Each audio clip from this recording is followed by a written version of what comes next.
All right, young man. In the same time, the CEO of the company called DelNorte, we are co-counsel governments in Latin America.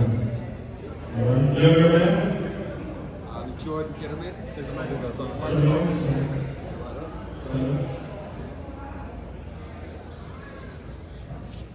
I'm Jordan Kitterman, founder of Iron Bank. Iron Bank is a valuation and value solutions, and also a local event organizer. Thank you all for coming. My name is Zach. 20 years software engineer, Bitcoin class 2015, plug and play, whatever you guys know that is 2018. I'm a serial entrepreneur, with 2 NFT collections. Wow. Tokenize everything. All right. So, without further ado, I want to know something. What can you tell a beginner about cryptocurrency? Because I ain't gonna lie to you, some of us heard it, but we don't know what it really is. I'm gonna be real, I'm from the hood. When I heard cryptocurrency, I thought it had something to do with substance. And I'm keeping it at that. However, what do you tell a beginner about cryptocurrency? What is it exactly? Who's starting? Ladies first. So I'm just going to keep it short. If you want financial freedom, because what's happening now in the world, many people don't understand that digital currency and cryptocurrency are two different things. And if you want financial freedom, you should get into crypto now. And also the new millionaires are being made right now, and you can actually win now. Before it was just a cartel, financial cartel, and we could never make it. So time is now, act now. Okay. Yeah, cryptocurrency is basically digital money, but it's slightly different than the digital money that we all use as traditional banks.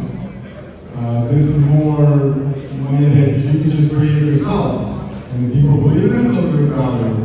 So, kind of like the money we have today.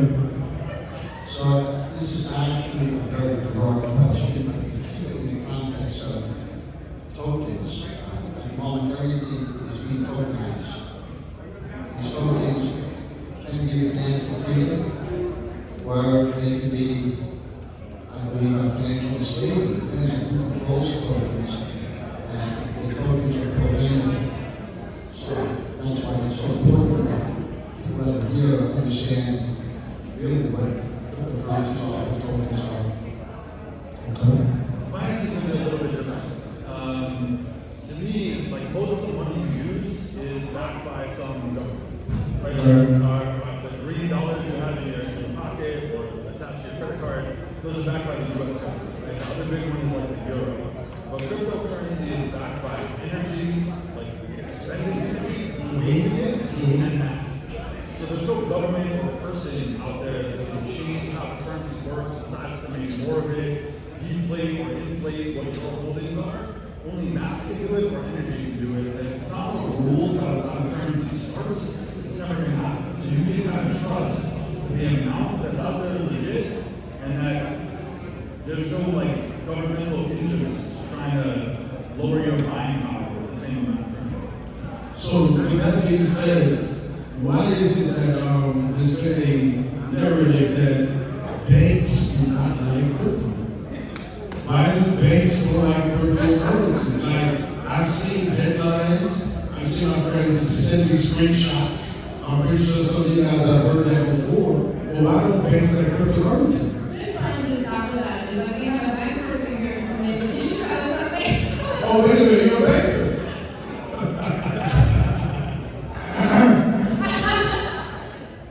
Iron Bank is about, as Zach said, tokenizing everything. Banks don't like cryptocurrencies because they can be decentralized. The big top bank is called a central bank. So this is tour as well, you can see there's a paradigm. Centralization versus decentralization. So right now, when you put your money in a bank, usually you do it because it's more secure than like under your mattress or in your closet or wherever you have some. That depends on, because I got an old school friend, she keep everything in the mattress. But I hear you, I hear you. So when it comes to like, let's say randomly your house, most people don't know is that when you invest or not invest, when you put as a deposit $100 into your bank account, the bank loans out $1,000, 10 times at least the amount of money that you have. So all of that money can disappear, and the bank might not have yours. Oh, sorry, and the bank might not have yours one day. But the cryptocurrency, you don't need to put yours in the bank in order to keep it protected. It's protected by math. So like, the bank's holding crypto because if you keep it in your crypto wallet, they can't take that cash and lend out 100 times 10x or 100 times the money to make commissions on any money that it possesses. Is that true? In that vein, I'd like to add that That's true.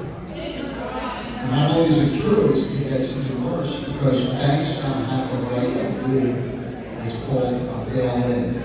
They can literally take your money out of their account and pay off their debts. It's happening in Greece and it's happening in Cyprus. Wait,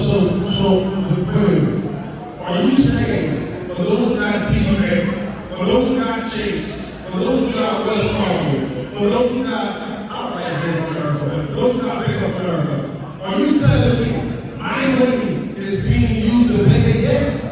Actually, it's not your money. My show is, how many not get direct deposit? Let's not check that's That is the crypto people, because you see what happened in Canada. Like, it doesn't matter what you believe in, but people's accounts go frozen. Be your own back. Get into crypto, it's your last step, get your financial freedom. You can make money, you lose money, of course, be careful. But this is the biggest opportunity we had, like, since the gold rush. This is the moment, I really think so. So, with that being said, how does tokenization affect us? What does that do for us, tokenization? So, let me comment on that real quick. Go ahead. Yeah, so once you put your money in the bank, it's actually not your money anymore, it's the bank's money now. They give you the money to you. That means they owe you something, but the money is theirs. That's the one. But crypto also has some issues. So for example, there's Ethereum Classic. The reason there's Ethereum Classic is because I think in 2015, there was a hack. And the system, the people were in charge. So when Ethereum was created, 72% of it was actually mined before the launch. So a few handful of people owned most of it before the public. In 2015, there was a hack.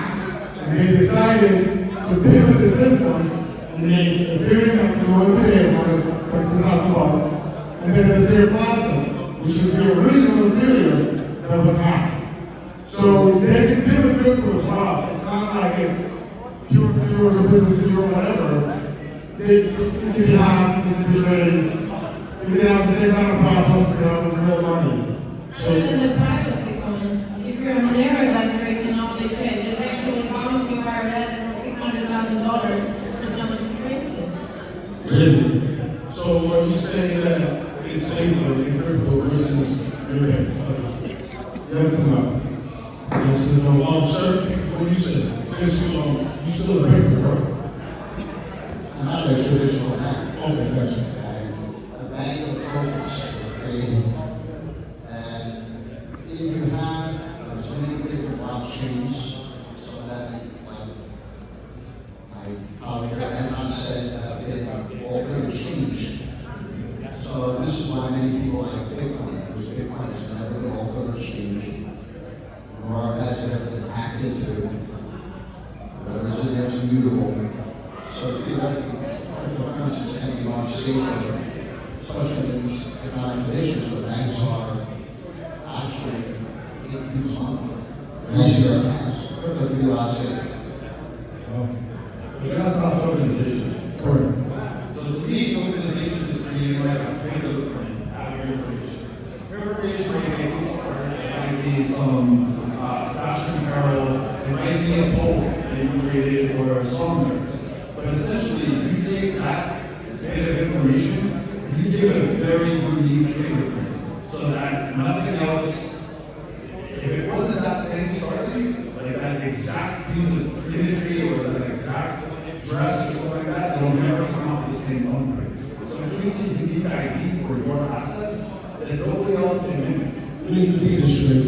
How many of y'all got Apple iPhones? I show this. Okay, so are you saying that even if you got Android, shout out to Android users, but are you saying that, because before I heard about crypto, Bitcoin and all that, it sounds like to me there was a foreshadow that was given to us. Because when you like some phones, you would use your thumbprint to like turn on the phone. And I hate to say this, for those who get in the system, they bring your fingerprint if they book you if you get arrested. So you can tell me all this stuff has to do with organization. Absolutely. So I would like to talk about the criminal justice system and like positive light, but the reason they take your fingerprint is to use you. Nobody else has your fingerprint. So if you create that same thing with your art, your poetry, your lyrics, your dresses, your apparel, then you're going to have the same protection. But when somebody looks at that, they're going to know immediately that it's yours. If you're the first to do it, whoever tries to copy you, their information is going to point back at yours too. So you can copycat of like your right. Wow. I'm blown away. Before we get to the last, advice of the night, does anybody in the crowd have a question? Anybody about banks, tokenization? Anybody about crypto? Anybody? Any hands? Going once? Huh? We got one? I find it really hard to believe that you guys have no crypto questions. It's one of those things you can't even begin to think about it. You just drop so much knowledge. Say, so how does somebody go about creating their own token? Ooh, it's a really good question. You guys want to take that? Sure.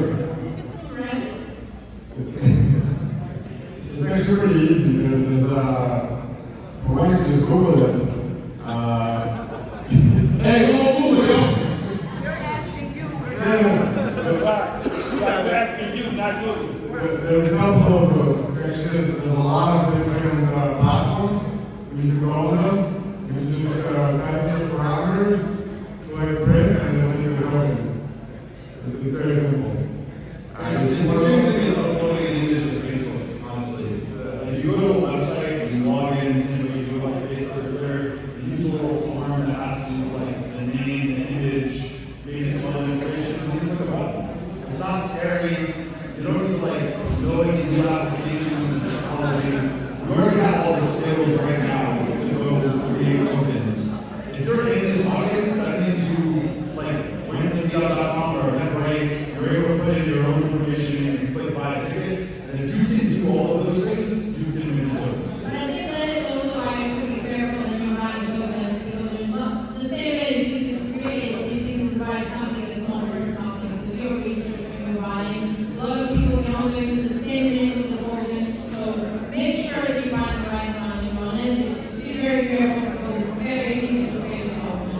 So the one big difference between traditional money and cryptocurrency is you can actually trace all the transactions and all the coins on any chain, on any specific coin, for the beginning of time. You think that was created till now. So every block, every transaction, you can see it. You can't see exactly like the name of the person who received or accepted, but you can see how all that happens. So like all these computers, bank accounts, where they bring things for money, you can't do that with blockchain without people knowing about it. Can I just ask a question for the audience? How many people own crypto? Like, at least something, right? That's not enough hands. It's just not enough hands. It's not enough time. Question.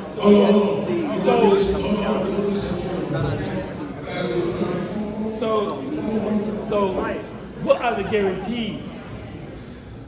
That's the point of not having a bank. There's no guarantees, you're no bank, and you risk for yourself. And here's your guarantee.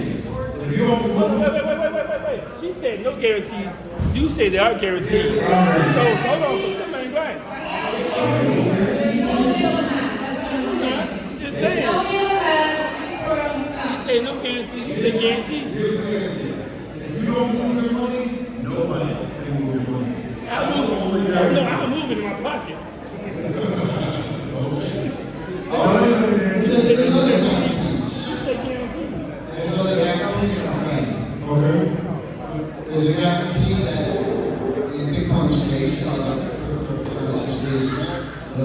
cases, and your money will not be traded away. You'll still have a certain amount of measurement of purchasing power. Hold on. You said certain amount. So what certain amount is that? However you own. I mean, because that. For example, Bitcoin is 23 Bitcoins. If you want $1 million of them, you always want $1 million of 23 million. That's it. I'm just saying. So, you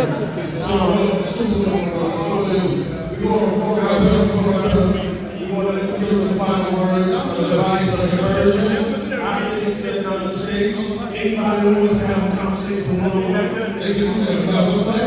Okay, cool. So, Zach, start off with you. What is the final words you can give to the people on financial literacy, tokenization, crypto, whatever that's in your heart? Starting from you, over there to the other lady. So I'll say number one is everybody in the room, if you're interested enough to be here tonight, you should try to tokenize. You can do it on the website called onesideoracles.com. You can go do something there yourself, but just go try it. Try it for yourself. It's a lot less scary when you do it for yourself, right? And number two is, I have a little bit of Bitcoin. I have yourself for $20, $30, $50 worth of Bitcoin, because nowadays you don't really be scared of what this stuff is. It's not a life-changing amount of money. It's not going to turn into $1 million one day, but it will get you over the hurdle of believing that this might not be for you, or that it's hard, or that it's scary. So just open an account somewhere, buy $20 worth of it, and I promise you, if you buy $20 worth of it, and it's .001, when you come back, you're going to figure out about it, but you'll still have .001. So as Zach said, the buy somebody. It's like years and years ago, bank cards first came out. People didn't know how to use it. So you need to learn how to use cryptocurrency. It's relatively easy, but you never bought it before, you never used it. So you start just buy something out, you start, you use it, transfer it to friend and out. But what's happening today is there's a big push in every different area to tokenize virtually everything. We can start off with NGOs, non-government organizations like World Economic Forum. They want to tokenize everything. I mean, like everything. Governments is probably there's over 100 governments now planning on tokenizing their currencies. And those currencies will be tokenized from a centralized viewpoint where the government controls everything in currency, and programming currency itself. And then there's also here, the tax saying go out and tokenize something, but we too can tokenize virtually everything and start to use these tokens for all different things.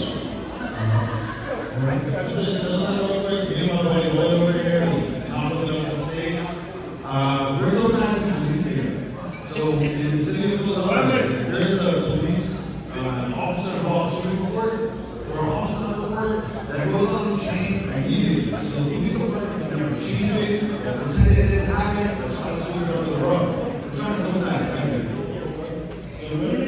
Yeah, so you guys should really learn about this stuff because it's unavoidable. It is coming. Everything will be organized, and 10 years from now, it's not going to be able to paper money or even paper documents.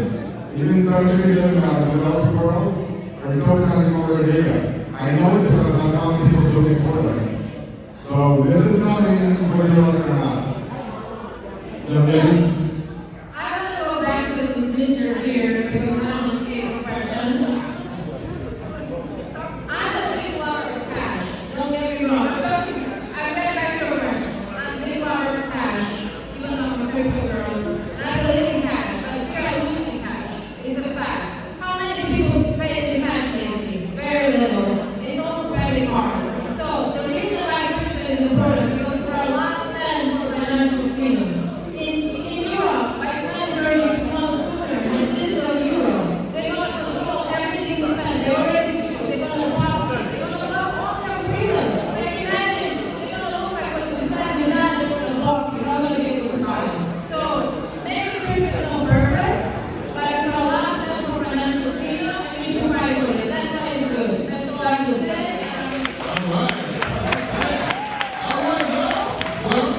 With that being said, I want to say thank y'all for sharing this information.